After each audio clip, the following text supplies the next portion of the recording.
Okay, we're going to go ahead and put the chin strap covers back on. The only thing you need to note when you're doing this is the yellow plastic needs to face the inside of the helmet. I've already put the one side on. We're going to show you how to do the other side here on the camera. Face the plastic towards the inside of the helmet. Let's go ahead and get our D-ring and kind of tuck that in there and slide it through. This is kind of tedious. It's not really that difficult to do, but kind of tedious, sliding these little pieces through there and stuff. And let's face it, you're not going to do this every day, so no big deal. This is a service you're going to need to perform, when you freshen your helmet up, when you either clean it or get some new interior pieces to put inside. Go ahead and slide that through, and then you're going to have a little clip there on that yellow plastic piece. Go ahead and snap that in place. Very self-explanatory. Next up is going to be our top pad. Like we said before, 4 snaps, 2 here in the front, 2 here in the back.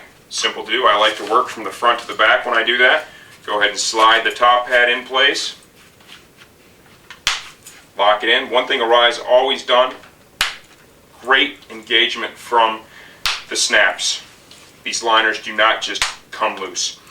Got all 4 snaps engaged. Next up, we can go ahead and put in our neck roll, okay? And you'll see here that we have 3 retainers here towards the back, right? And then there's some tabs up here in the front that kind of slide into the chin spoiler area. What we're going to do is we're going to start here from the back, kind of line it up here in the center, right here with the DOT and the Snell sticker, kind of push down. Should also point out this is Snell 2010 certified, of course. Right, this is a brand new model for 2010, so it is already 2010 Snell compliant. Our cheek pads, really easy to do. You can see here that there is an engagement tab here. Okay, this needs to lock in place. So when you're putting these cheek pads in, you need to work from back to front. Simple to do. Let's go ahead and grab our strap, pull it through the hole in the cheek pad. Make sure that you reach in there and you get the strap cover and you pull that through the cheek pad as well. Okay, just like that. Now take the cheek pad and working from the back to the front of the helmet, you need to push the tab on the back of the cheek pad in between the EPS and the shell of the helmet.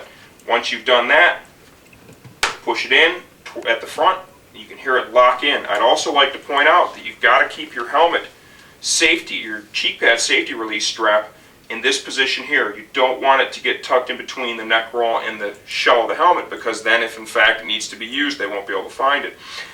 Finishing up here, we're going to go ahead and slide the rest of the neck roll retainer into its slot, and that is right between the EPS and the shell of the helmet. Just kind of dip that in there. Remember, it's an expensive helmet. Take your time. There's no need to rush here. Take your time assembling it. Make sure everything goes together well. Don't force anything. We've got a little tab here that goes into a pocket at the front of the cheek pad. If you can tighten up there, Ryan, and show that. Let's go ahead and distort the cheek pad a little bit. Slide that tab in there, and your finished result should look just like that. Of course, the other side is simply a mirror image. Let's go ahead and grab our cheek pad again.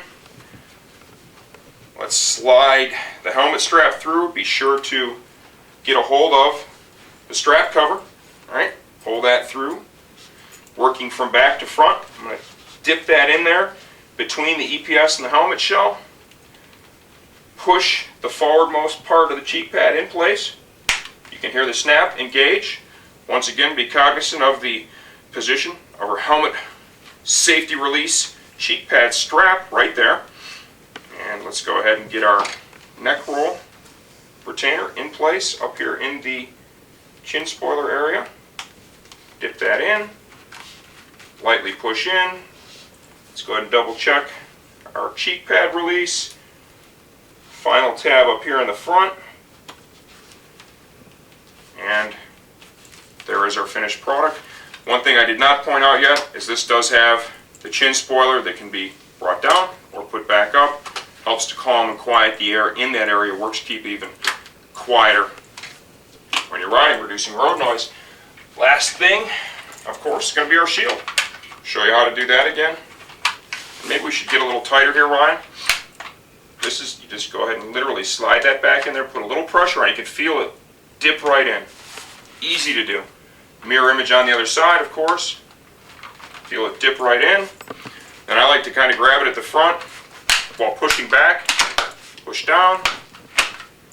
That's simple. This is the all-new Arai RXQ helmet from sportbiketrackgear.com. We're impressed so far. We think you will be too.